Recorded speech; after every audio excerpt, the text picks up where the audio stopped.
White hat hacking. বৈধ হ্যাকিংয়ের English form হচ্ছিল হোয়াইট হ্যাট হ্যাকিং। সাপোজ ধরো তোমার একটা ফ্রেন্ড আছে, তাকে তুমি একদম মনে প্রাণে বিশ্বাস করো যে তোমার কোনো ক্ষতি করবে না। এখন তুমি বলা যে কি, দেখ তো আমার ফেসবুক অ্যাকাউন্ট, আর এই যে আমার ফেসবুক অ্যাকাউন্টটা আছে, হ্যাঁ, তো এটা একটু হ্যাক করতো। ও মনে করো ভালো হ্যাকার, ঠিক আছে। সো সো সে কী করলো, এটা হ্যাক করে দিল। হ্যাক করার ফলে তোমার কী সুবিধা হলো বলো তো? সে তোমার কোনো ইনফরমেশন চুরি করবে না, তোমার কোনো ক্ষতি করবে না। এর ফলে তোমার লাভ হইলো কি, যে তুমি তোমার কেন ফেসবুক অ্যাকাউন্টটা হ্যাক হচ্ছে সেটা জানতে পারলাম। মনে করলাম তুমি পাসওয়ার্ড দিছো, খুবই দুর্বল পাসওয়ার্ড দিছো, যেটা গেস করা যায় 1 2 3 4। তো এটা একটা এটা হ্যাক না হলে তুমি জানতে না। তোমার ফ্রেন্ডকে দিয়েই তুমি হ্যাক করাইছো। হ্যাক করানোর ফলে তোমার লাভ কী হয়েছে, তুমি জানতে পারলা না আসলে পাসওয়ার্ডটা একটু স্ট্রং দিতে হবে, নাহলে তো যে কেউ আমার এটা হ্যাক করে ফেলতে পারবে অ্যাকাউন্টটা। তো এই যে তুমি অনুমতি দিলা, অনুমতি দিয়ে তোমার নিজের অ্যাকাউন্টটাকে হ্যাক করাইলা, এটাকে বলা হয় বৈধ হ্যাকিং। অর্থাৎ যে করেছিল তাকে বলা হবে বৈধ হ্যাকার।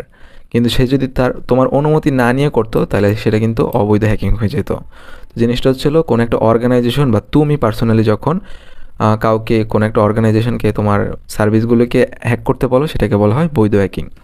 বৈধ হ্যাকিং বলতে এমন একটি প্রক্রিয়া বোঝায় যেখানে কোনো প্রতিষ্ঠানের অনুমতি সাপেক্ষে সিস্টেমের নিরাপত্তা পরীক্ষার জন্য হ্যাকিং করা হয়।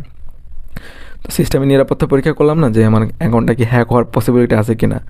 যদি অ্যাকাউন্টের হ্যাক হওয়ার পসিবিলিটি থাকে, তাহলে আমরা কিন্তু ওই পসিবিলিটিগুলোকে, যদি হ্যাক হওয়ার পসিবিলিটি থাকে, সেই ক্ষেত্রে কি আমরা অ্যাকশন নিতে পারি, যে যাতে করে আমার অ্যাকাউন্টটা হ্যাক না হয়। বৈধ হ্যাকারদের কাজ হলো সিস্টেমের দুর্বলতা খুঁজে বের করা এবং সেটি প্রতিষ্ঠানের কাছে রিপোর্ট করা। অর্থাৎ একটা, ধর বিকাশ নিজেদেরই একটা হ্যাকার টিম আছে, যারা বৈধ হ্যাকার। তারা কন্টিনিউয়াসলি বিকাশের অ্যাপসটা হ্যাক করতে চায়।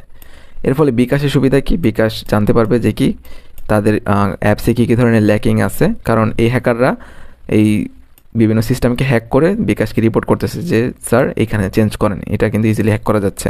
তখন বিকাশ কী করবে, তাদের অ্যাপসগুলিতে আরও কঠিন নিরাপত্তা জোরদার করবে, যার ফলে কি বাইরের কোনো যে অবৈধ হ্যাকার আছে সেটা যাতে হ্যাক না করতে পারে। ঠিক আছে।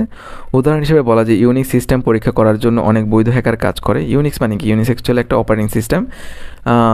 এটা না বুঝলে হবে, লাইক এটা একটা অর্গানাইজেশন বিকাশের মতো।